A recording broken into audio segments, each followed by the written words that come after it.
राजकारणातला चाणक्य अशी ज्यांची ओळख आहे ते म्हणजे शरद पवार। राष्ट्रवादी काँग्रेसचे सर्वेसर्वा शरद पवार यांच्या भेटीसाठी राष्ट्रवादीचे नेते जितेंद्र आव्हाड लोकसभा निवडणुकीचा निकाल लागल्यानंतर गेले। त्यांनी पवार यांच्या पाया पडून त्यांचा आशीर्वाद घेतला। राष्ट्रवादीचं पारडं जड करण्याचं काम शरद पवार यांनी केलं। पवार यांच्या मार्गदर्शनाखाली राष्ट्रवादीनं निवडणुकीत चांगली कामगिरी बजावली आहे। पवार यांच्या कुशल नेतृत्वामुळे पक्षाला नवसंजीवनी मिळाली असून येत्या काळात पक्षाच्या भवितव्याबाबत नवी दिशा मिळेल असंही आव्हाड यांनी सांगितलं। लोकसभा निवडणुकीत पवार यांच्या कुशल रणनीतीमुळे आणि कार्यकर्त्यांच्या मेहनतीमुळे पक्षाला यश मिळाले। आव्हाड यांच्या पवारांप्रती आदरभावामुळे राष्ट्रवादीच्या कार्यकर्त्यांमध्ये नवचैतन्य निर्माण झाले। शरद पवार यांच्या आशीर्वादानं पक्ष अधिक मजबूत होईल असा विश्वास जितेंद्र आव्हाड यांनी यावेळी व्यक्त केला।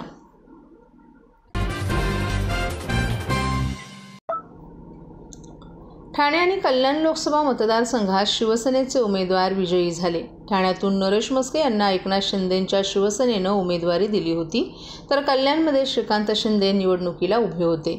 हे दोन्हीही उमेदवार प्रचंड फरकाने विजयी झालेत। या दोन्ही उमेदवारांच्या प्रचारासाठी महाराष्ट्र नवनिर्माण सेनेचे अध्यक्ष राज ठाकरे यांनी सभा घेतली होती। विजयानंतर नरेश म्हस्के यांनी प्रतिक्रिया देताना राज ठाकरेंचेही आभार मानलेत। Social media platform Xavier post करत नरेश म्हस्केंनी प्रतिक्रिया दिली आहे। कृतज्ञ अतिसामान्य घरातून आलेला एक कार्यकर्ता आज ठाण्याचा लोकप्रतिनिधी झाला। आपण विद्यार्थी दशेत असल्यापासून ज्या संघटनेला वाहून घेतलं त्या माझ्या 4 अक्षरी जगाला शिवसेनेला पहिला मानाचा मुजरा करतो। वंदनीय शिवसेना प्रमुख बाळासाहेब ठाकरे आणि धर्मवीर आनंद दिघे साहेब यांच्या आशीर्वादाशिवाय ही लढाई लढणं शक्य नव्हतं। पंतप्रधान नरेंद्र मोदी आणि महाराष्ट्राचे मुख्यमंत्री एकनाथ शिंदे यांच्या मार्गदर्शनाखाली माझ्यासारख्या सामान्य कार्यकर्त्याला ही संधी मिळाली। आदरणीय राज ठाकरे यांनी आमच्यासाठी सभा घेतली तेव्हाच आम्हाला खूप आत्मविश्वास मिळाला। तसंच आमचे सर्वपक्षीय मित्र कार्यकर्ते, माझे शिवसेनेतील पदाधिकारी कार्यकर्ते, तमाम शिवसैनिक यांच्या एकत्रित मेहनतीचे हे फळ आहे असं मला वाटतं। सगळ्यात महत्त्वाचं आहेत माझे ठाणे लोकसभेतील मतदार, ज्यांनी मतरूपाने त्यांचे आशीर्वाद आपल्याला भरभरून दिले आणि त्यामुळेच आजचा हा विजय शक्य झाला। आभार मानून मी या प्रेमातून उतराई होण्याचा प्रयत्न करणार नाही। मी सदैव तुमचा आहे, तुमच्यासाठी आहे। आत्तापर्यंत महापालिकेतील तुमची कामं करण्यासाठी आपण कटिबद्ध होतो। आता संसदेत कायम तुमच्यासाठी असणार आहोत। स्नेह आहेच ते वृद्धिंगित व्हावं हे आई भवानीच्या चरणी प्रार्थना, अशा शब्दात म्हस्केंनी सर्वांचे आभार मानलेत। सर्व नागरिकांना आवाहन करण्यात येत आहे की सध्या डासांमार्फत पसरणाऱ्या डेंग्यू या आजाराचा प्रसार रोखण्यासाठी प्रत्येकाने पुढील प्रमाणे कार्यवाही करावी। डेंग्यू आजार एडिस इजिप्ती हा डास चावल्याने होतो। या डासांची पैदास साचलेल्या किंवा साचवलेल्या स्वच्छ पाण्यामध्ये होते। 8 दिवसांपेक्षा जास्त दिवस पाणी उघडे व साचून राहिल्यास त्यात डास अंडी घालतात। अंड्यांच्या अळ्या तयार होऊन पुढे डास तयार होतात। यासाठी आपल्या घरातील पाणी साठे, उदाहरणार्थ बॅरल्स, पिंपे, टाक्या, हौद, रांजणे इत्यादी दर आठवड्याला रिकामे करून घासून पुसून कोरडे करून पुन्हा भरावे। 1 दिवस कोरडा दिवस म्हणून पाळावा।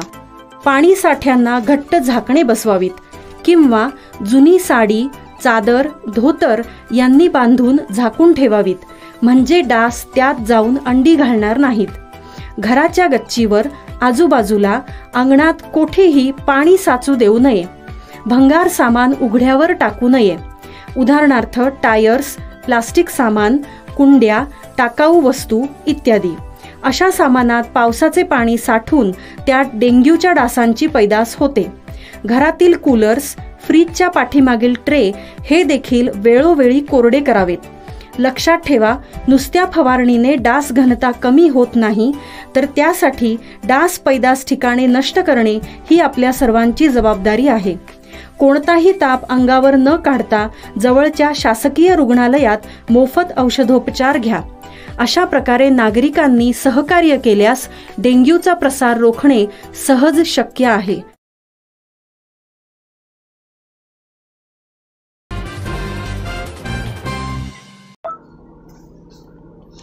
पंतप्रधान नरेंद्र मोदी यांचं अभिनंदन करतो. ते तिसऱ्यांदा पंतप्रधान होत आहेत. शिवसेना एनडीएचा घटक पक्ष म्हणून सोबत आहे. मोदींच्या नेतृत्वाखाली एनडीएचं सरकार बनेल असा विश्वास मुख्यमंत्री एकनाथ शिंदे यांनी व्यक्त केला आहे. इंडिया आघाडीला एका दिवसानं पछाडलेलं होतं. मोदींना तडीपार करायची भाषा करत होते, परंतु या देशातील जनतेनं विकासाला मतदान केलं. तडीपारीची भाषा करणाऱ्यांना सत्तेपासून दूर ठेवलं. यापुढेही आमचा विकासाचा अजेंडा असणार आहे, असं मुख्यमंत्री एकनाथ शिंदे यांनी सांगितले. राज्यात महायुतीचा पराभव का झाला त्याचंही विश्लेषण केलं. राज्यात विरोधकांनी अपप्रचार केला. संविधान बदलणार म्हणून दिशाभूल केली. त्यांचा अपप्रचार गैरसमज दूर करण्यात कमी पडलो. त्यांचा संभ्रम दूर करू. अपप्रचार गैरसमज दूर करण्यात कमी पडलो असून ज्यांनी मतपेटीचं राजकारण केलंय त्यांना सांगू इच्छितो, हे राजकारण कधी टिकत नाही. त्यांचा खरा चेहरा दिसून येईल, असंही एकनाथ शिंदे यांनी सांगितलं. 15 जागा लढवल्या, परंतु कमी जागांवर विजय मिळवला. या प्रश्नावर शिंदे यांनी काही जागा अतिशय कमी मतांनी गेल्या असून काही ठिकाणी जागा जाहीर करायलाही उशीर झाला, हे देखील कारण असू शकतो. ज्या त्रुटी राहिल्यात त्या दूर करू, असंही त्यांनी सांगितलं. या ठाणे लोकसभा मतदारसंघामध्ये झालेला विकास आणि केलेलं काम, आणि मी आपल्याला हेही सांगेन की राज्य सरकारने केलेलं 2 वर्षातलं काम आणि मोदी सरकारने केलेलं 10 वर्षातलं काम याची देखील पोचपावती या विजयामध्ये नक्की मतदारांनी दिलेली आहे. एकंदरीत पाहायचं झालं तर खरा शिक्षक कोण, खरा शिक्षक कोण, नकली शिक्षक कोण असं म्हणलं जात होतं. मतदारांनी दाखवलं का? ठाणेकरांनी त्यांची जागा त्यांना दाखवली आहे. मी त्याच्यावर बोलू इच्छित नाही. आणि ठाणेकरांनी त्याचं काम दाखवून दिलेलं आहे, कार्यक्रम केलेला आहे. त्यामुळे नरेश म्हस्के विजयी झाले, त्यांचं मी मनापासून अभिनंदन करतो. त्याचबरोबर या देशाचे प्रधानमंत्री नरेंद्र मोदीजी यांचंही अभिनंदन करतो, कारण ते तिसऱ्यांदा या देशाचे प्रधानमंत्री होत आहेत. शिवसेना पक्ष हा एनडीएचा घटक पक्ष म्हणून त्यांच्यासोबत आहे आणि लवकरच एनडीएचं मोदीजींच्या नेतृत्वाखाली सरकार बनेल. कारण ज्या लोकांनी इंडिया अलायन्सने एकच ध्येय, एकच त्यांचा एकाच द्वेषाने पछाडले होते, मोदी हटाव. मोदी द्वेषाने पछाडलेले लोक मोदीजींना तडीपार करण्याची भाषा करत होते, परंतु या देशातल्या जनतेने विकासाला मतदान केलं आहे आणि जे तडीपारीची भाषा करत होते त्यांना सत्तेपासून दूर ठेवून तडीपार केलेला आहे. आणि त्यामुळे आज आम्ही जे विकासाचं राजकारण करतो, यापुढे देखील विकासाचा अजेंडा आमचा असणार आहे. भिवंडी लोकसभा मतदारसंघातून इंडिया आघाडीचे उमेदवार सुरेश म्हात्रे उर्फ बाल्यामामा यांनी भाजप उमेदवार कपिल मोरेश्वर पाटील यांचा 70,000पेक्षा जास्त मतांनी पराभव केलाय.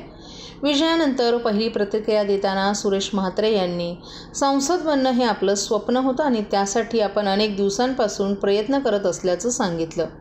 भिवंडी लोकसभा मतदारसंघासाठी उमेदवारी निश्चित करताना राष्ट्रवादी काँग्रेस पार्टीचे नेते आणि आमदार डॉक्टर जितेंद्र आव्हाड आणि राष्ट्रवादी काँग्रेसचे शरद पवार गटाचे महाराष्ट्र प्रदेशाध्यक्ष जयंत पाटील यांनी शरद पवार यांच्याकडे आपल्यासाठी विनंती केली होती की आपल्याला भिवंडी लोकसभेत भाजप उमेदवार कपिल पाटील यांच्यासमोर उभं केलं जावं.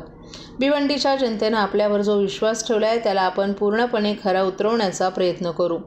आरोग्य, टोरंटो आणि शिक्षणाच्या प्रश्नांवर आपण विशेष लक्ष देऊन ते प्रश्न सोडवण्याचा प्रयत्न करू, असंही सुरेश म्हात्रे यांनी जनतेला आश्वासन दिले. भाजपचे उमेदवार आणि केंद्रीय पंचायती राज्यमंत्री कपिल मोरेश्वर पाटील मतदानाच्या 15व्या फेरीत मतदान केंद्र सोडून घरी परतत होते.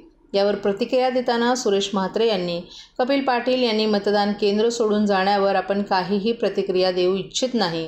सध्या आनंदाचा माहोल आहोत आणि अशावेळी आपण कोणतेही अपशब्द बोलू इच्छित नसल्याचंही सांगितलं. ये ज़्यादा बच्चे निकालने वाले लोगों को अच्छा नहीं लगता है सर. एक चुनाव तुम जीत सकते हो नफरत पे, हर चुनाव पे नफरत नहीं जीत सकते। और यहाँ देश का हिंदू पाकिस्तान नहीं चाहता है। हमें आज़ाद रहने की आदत है, हम लिबरल लोग हैं। हमको ऐसे बांध के रखोगे तो हम जी नहीं सकेंगे, और उसी से ही छुटकारा सब लोगों ने लिया। जिस तरह उन्होंने नारा लगाया 400 पार, उस दिन छोटे लोगों को समझने लगा कि अपने गर्दन पे आ गया।